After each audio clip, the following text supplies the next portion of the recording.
I don't understand him for a second. Do you? Do you understand Bruce Springsteen, the appeal, the love, anything about that fucking idiot? There's a category of boomer celebrities, be it in Hollywood or in music, who they like, you know, they created a time capsule, right? Bruce Springsteen's Americana, New Jersey bullshit. It's, you know, I'm sorry, this is going to be this controversial thing I say on the pod, but New Jersey is a shit state that just it's a post-industrial. New Jersey is a post-industrial wasteland. Places like Trenton just produce these slug brains who have a ton of fucking lead and mercury in their blood and arsenic and shit. So fuck them.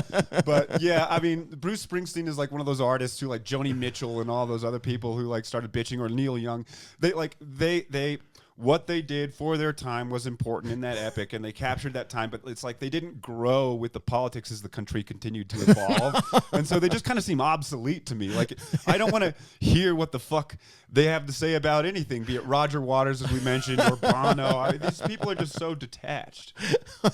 Actually, the reason it's so funny you brought up the trans bathroom thing, because Bruce really did do that. And I actually just saw he's dedicating his new tour to no kings and a fight against fashion. By the way, I saw that's kicking off again, which it really fizzled out in October of last year. The No Kings thing. It was like it was going to be this, you know, huge countrywide demonstration. I heard it's kicking off again across the state of Arizona here. I have to imagine the rest of the country. Yeah. But yeah, there will be like a sad grouping of retirees outside of Flagstaff City Hall with their neon signs that, you know, are just saying bullshit, and they're kind of reliving their.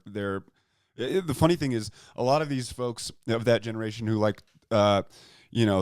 talk with nostalgia about the civil rights movements and the various protest movements of the late 1960s and early 1970s. Yeah. None of them participated in that. They were like going to college, or they weren't that active or whatever. So a lot of them are trying to relive that. The crowd that I saw participate in the first No Kings, you had some college students, of course. The students are always going to be part of the mobilization.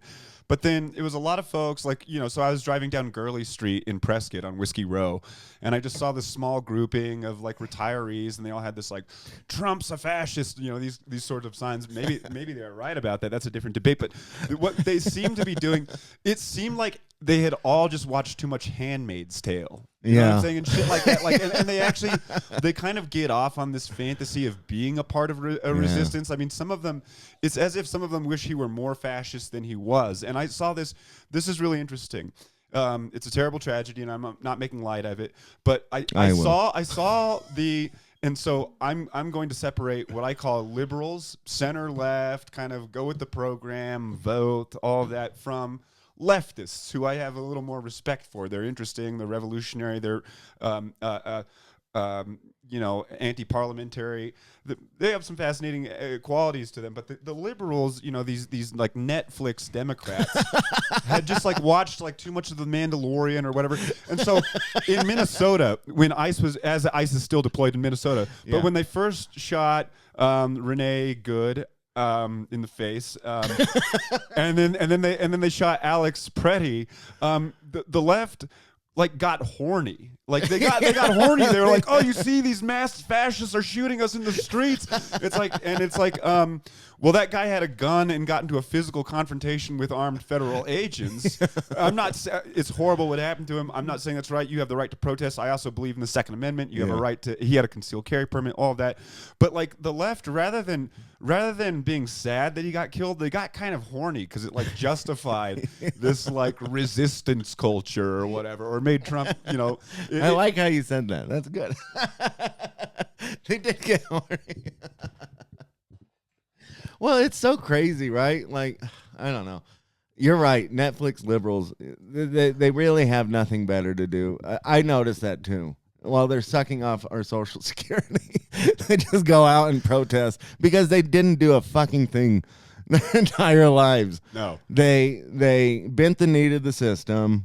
They fed into the system, and now they're like, oh, wow, shit, I forgot. I was all against that when I was 20. Yeah. Now that I'm retired and have 14 bed Airbnbs, you know, right. I can afford to be a little riskier with it. Yeah. Now that all of my capital is sunk in a $500,000 house, I'm wealthy. I have no earthly concerns. I can throw together a neon sign and go stand in front of Flagstaff City Hall that says "resist" or whatever it might be. Pathetic. It's the Disneyfication of mass movements and protest movements. And look, there are very real and serious actors. The city of Portland burned for like 130 consecutive nights in 2020. Those cats, say what you want about them and their worldview, they were rather serious. They had improvised incendiary devices. They were dedicated. Hell, they had balls. They showed up and whatever. They showed up and they were committed to it, and a lot of them got arrested, and a lot of them seem to not be facing any charges because of the DA of that state or whatever. Yeah, that's wild, man.